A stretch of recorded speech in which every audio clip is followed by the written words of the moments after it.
गांव के एक गरीब भिखारी रामू का जीवन कठिन था। वह एक छोटे से घर में रहता था जिसमें सिर्फ एक बसेरा था और वहां भी उसे अपने बर्तनों और वस्त्र के लिए बसी चीजें ही मिलती थीं। हर रोज सुबह रामू अपनी थाली लेकर गांव के बाजार में चला जाता था। वहां वह भिखारी होता था, लोगों से कुछ सिक्के मांगता और जो कुछ भी मिलता उसी से अपना पेट भरता। रामू का जीवन गरीबी में बीतता था, लेकिन उसका मन दिल से साफ और समझदार था। वह कभी नाराज नहीं होता था और हमेशा पूरी ईमानदारी से अपने काम में जुटा रहता था। एक बार गांव के पास एक गुफा थी जिसके बारे में लोग कहते थे कि वहां खजाने होते हैं। इसे लेकर बहुत सारी अफवाहें थीं, लेकिन रामू ने कभी ध्यान नहीं दिया।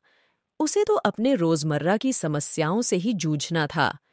एक दिन बड़ी भूख और उत्सुकता की बजाय रामू ने उस गुफा की ओर ध्यान देना शुरू किया। उसे वहां के बारे में सुना था कि जो भी वहां जाता है उसे वहां के सभी खजाने मिलते हैं। रामू ने उस गुफा की खोज में कुछ कदम बढ़ाए और वहां पहुंच गया। गुफा में उसने अनगिनत सोने, चांदी के सिक्के और भी बहुत सी चीजें देखीं। रामू का मन खुशी से झूम उठा, लेकिन उसकी खुशी जल्दी खत्म हो गई। गुफा में एक छोटी सी कमरे में वह राजा की तस्वीर देखता है जिसने उसे बुलाया।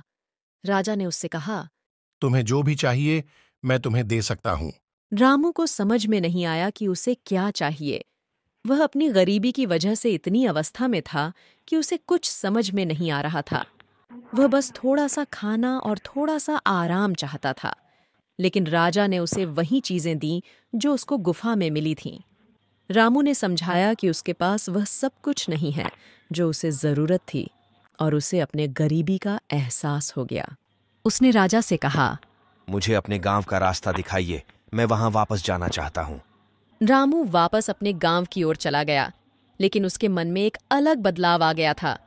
वह समझ गया था कि सच्ची धन दौलत उसके पास होने से नहीं, बल्कि संतोष और खुशहाली से होती है। रामू गरीब था, लेकिन उसके पास दिल से दिया हुआ प्यार और ईमानदारी थी। गांव में वापस आने पर रामू ने गांव वालों के साथ अपनी खोई हुई खुशी साझा की। उसने गांव के बच्चों को सिखाया कि सच्ची खुशी और संतोष अपने मन में होते हैं, न कि माल में। रामू की यह कहानी हमें यह सिखाती है कि धन और समृद्धि में हमेशा खुशी नहीं मिलती, बल्कि हमें सच्चे और सीधे दिल से आनंद आता है। गरीबी में भी एक खासी खुशी और समृद्धि हो सकती है, यदि हम अपने आसपास के मौजूद रिश्तों का मूल्य करें और ईमानदार रहें। रामू की इस कहानी से हमें यह सीखने को मिलता है कि जीवन की सच्ची खोज में हमें कभी-कभी अप्रत्याशित चीजें मिलती हैं, जो हमारे जीवन को सही दिशा में बदल सकती हैं। धन की मांग नहीं, संतोष और सच्चे रिश्तों का मूल्यांकन हमें सच्ची खुशी दे सकता है। रामू की कहानी गहरे आदर्शों और सिखों के साथ हमें यह सिखाती है कि हमें अपनी मजबूत ईमानदारी और प्रेरणादायक दृष्टिकोण से जीवन को देखना चाहिए, जो हमें सच्चे और धार्मिक मार्ग पर ले जा सकता है। बहुत समय पहले की बात है। एक छोटे से गांव में एक छोटा सा हर्ष नामक बच्चा रहता था। हर्ष बहुत ही प्यारा और सहानुभूति भरा बच्चा था। एक दिन जब हर्ष गांव के बाहर खेतों में खेल रहा था, अचानक बड़े से बड़े बादल गांव के ऊपर आ गए। बादल आसमान को अच्छे से ढक रहे थे और हवा में एक सुखद बूंदें गिर रही थीं। हर्ष ने देखा कि कुछ बच्चे रो रहे थे क्योंकि वे अपने खेतों में जाकर खेती करने के लिए नहीं जा सकते थे। बादलों ने उनके परिसर को धूप से छिपाया हुआ था। हर्ष ने बच्चों को देखकर अपने दोस्तों के साथ एक योजना बनाई। उन्होंने एक दूसरे के साथ मिलकर एक बड़े से बड़े बादल के नीचे जाने का निर्णय किया। जब वे बादलों के पास पहुंचे तो हर्ष ने बादलों से बोला, हमें अपने खेतों को सिर्फ थोड़ी देर के लिए धूप चाहिए ताकि हम वहां खेती कर सकें। बादल मुस्कुराए और उन्होंने हर्ष की बात मानी। वे थोड़ी देर के लिए अपनी बादली छाया हटा दी और हर्ष और उसके दोस्तों ने खेतों में जाकर खेती की। बाद में बादल ने हर्ष से कहा, तुम्हारी सहानुभूति और मित्रता देख हमें बहुत खुशी मिली।